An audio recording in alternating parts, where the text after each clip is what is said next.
I just wanted to do a short video about the ultrasound detector. I told people about it is the ultrasound that they are tracking you with, and this is how they pinpoint where the EMF goes. I can't do a live video of the app because the app uses the microphone and then you wouldn't be able to hear me.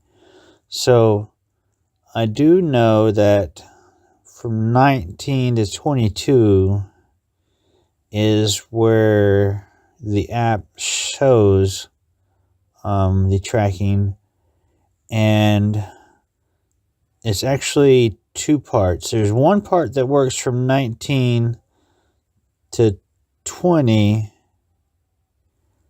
and then another one that works from 21 to 22, and I think it's from 2 ops, because when I first began it was just 19 to 20, and then whenever they had another person helping them, it would interfere with the first person, and then it changed, the signal changed to where there was a 21 to 22. So they tuned it to where they wouldn't crosstalk, and both of the ops could use it. One was upstairs and one was downstairs sometimes, or they're both in the same room. But I just wanted to show you what this app does. It shows a spectrum, and you can tune it to a certain frequency, like to just look for the low range and the high range. The high range only goes so far, but if you listen, there's a dog barking in the background.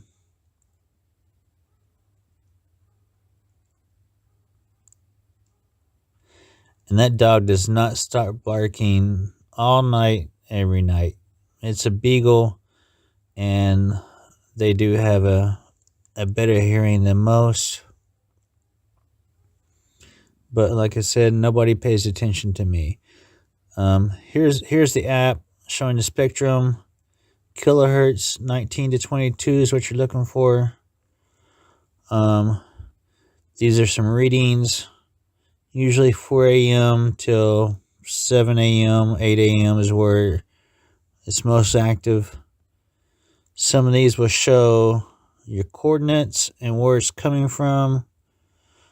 Some of these in the higher decibels are 46. Shows how long.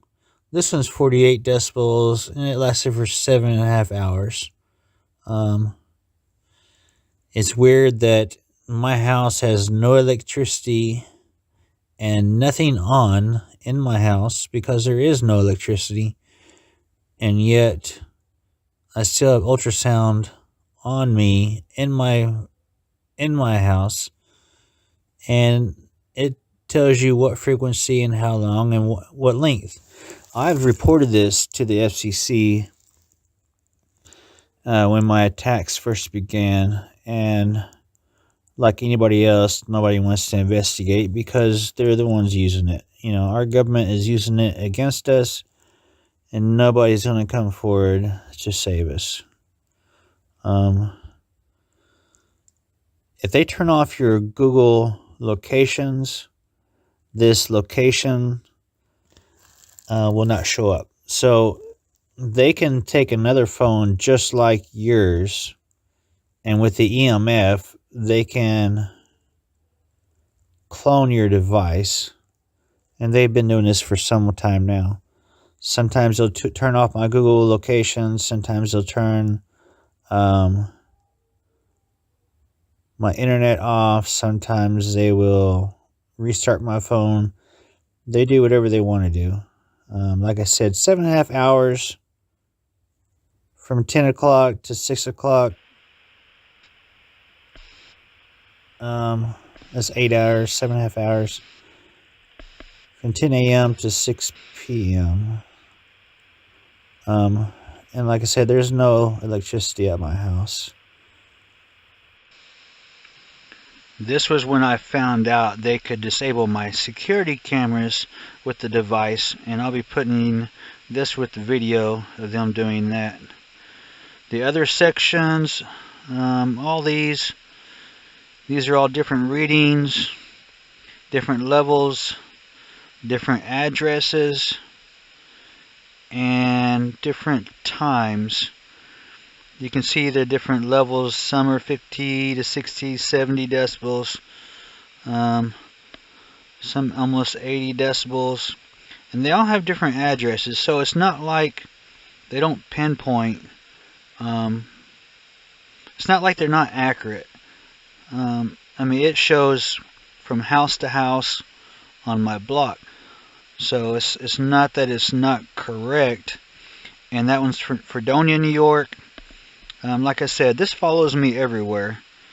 M Street, L Street, N Street, K Street.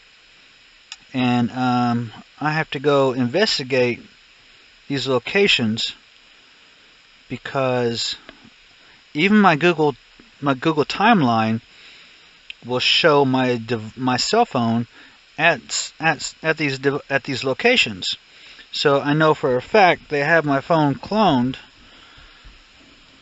and they're using it at these locations. I think the highest is around 90 decibels.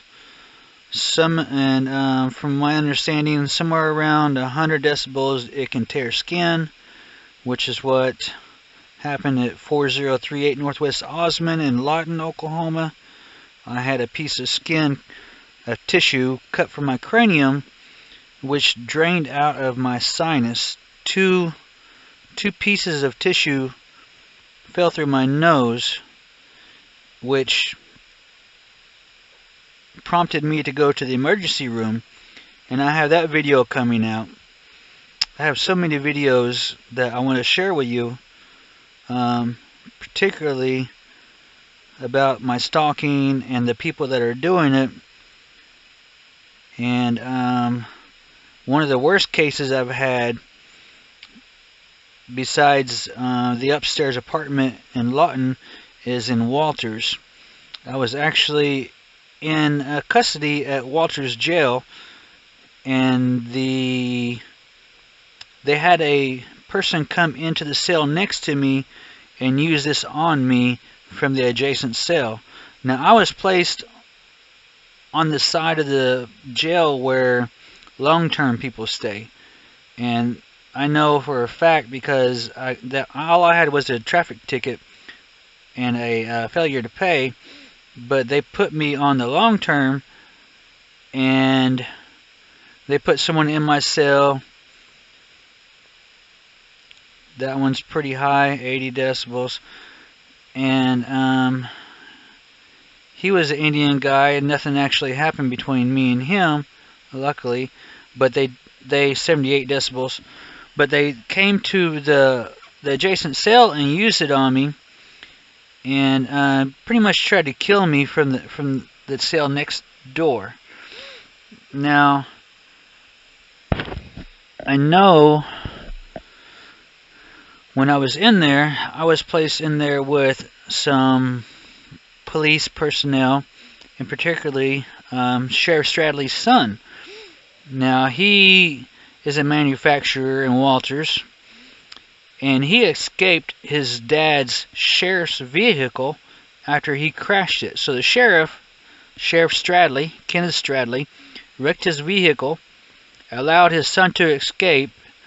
His son fled the police, had them chase him. He got onto a raft and floated across the river so they couldn't catch him. And he told me, he told me in person, because I was in the cell with him. He said that he had left the gate open, and he made an intention looking at me because he knew that I was being watched, and so that the other officers could go clean up his mess. Now, this is just information I'm privy to because I was in the cell with him. And I kind of think maybe some of my targeting is because I know what I know about Kenneth Stradley, and my attacks started in Judge Corrales' duplex. So I know this is a setup between Judge Corrales and Kenneth Stradley.